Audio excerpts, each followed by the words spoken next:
Reviewed. A fight from Ekaterinburg, Russia.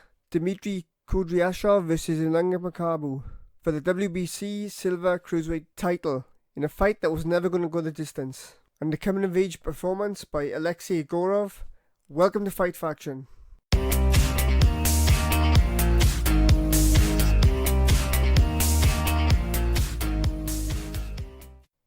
So, Dmitry Kudryashov headlined a bill in Russia against Ilunga Makabu.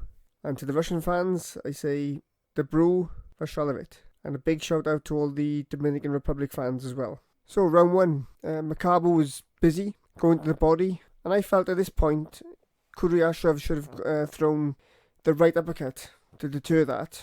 But as it was, he just kept stalking his man, hoping to land some big shots.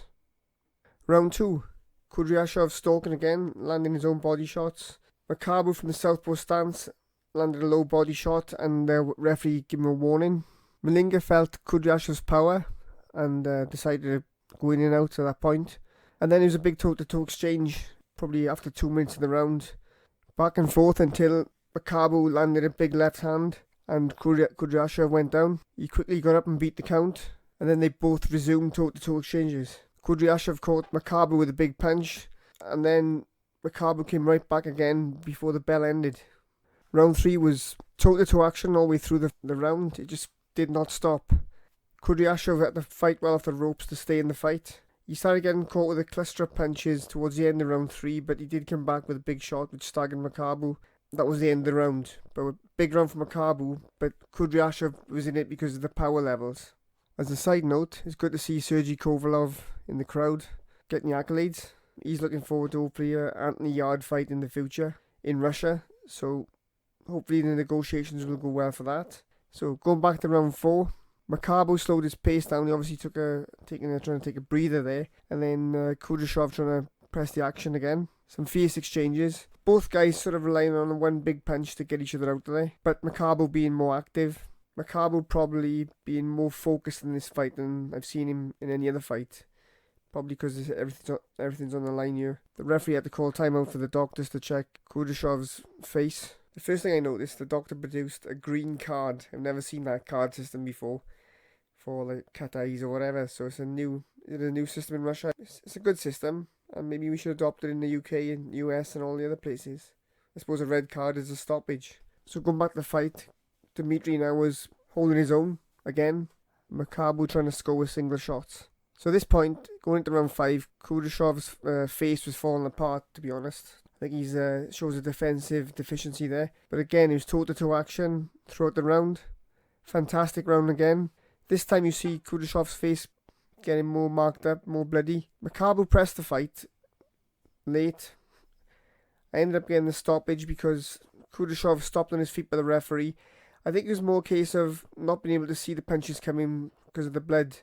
He did rock Makabu one last time, around about 45 seconds into before the end of the fight. But a great contest for both boxers, and well, we have to see now where they both go from here. So Makabu now lifted the WBC title, the Silver Championship, which could translate into a world title fight next. So that's what I think he should do now, mark time with another maybe fight or whatever, and get a world title fight next. As for Kudryashov, I don't know how much he's got to offer. He's 33-year-old now, but I think he got stopped on his feet there, and I don't think it's a bad stoppage. He should go away with his head held high. Fantastic fight, probably one of the fights of the year, if not the fight of the year. My bet for him now, either hang up the gloves, enjoy your 2 degrees and your mayor's job because you got a good career there, or alternatively, I think it better served to have maybe a tune-up fight and then go for an all-Russian clash with Yuri Kashinsky, who, although 18-0, I don't really rate as high as Dmitry Kudryashov. I think he beats Kashinsky, especially seeing him in his last fight. Didn't impress me as much as I thought he would. So I'd go for an all-Russian fight. That would top the bill anyway in Russia. Or if you want to retire. So that's my take on that fight. The next fight was Aleksei Egorov, now 9-0 after the third round stoppage of Roman Golovashchenko. I did predict 8 rounds. I didn't think Egorov would put in this sort of performance against that sort of opponent. To be honest, he looks really impressive now, and He looked a bit like Miguel Cotto.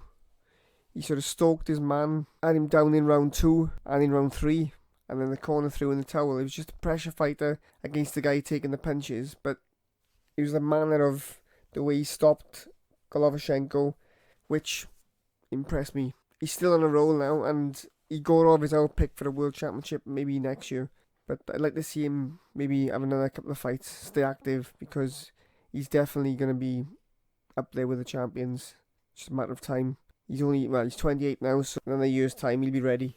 So big thanks to the promoters and the matchmakers for an excellent event. Finally, any feedback, leave in the comment section, and if you like boxing, get involved. Otherwise, have a great week and stay healthy. Bye for now.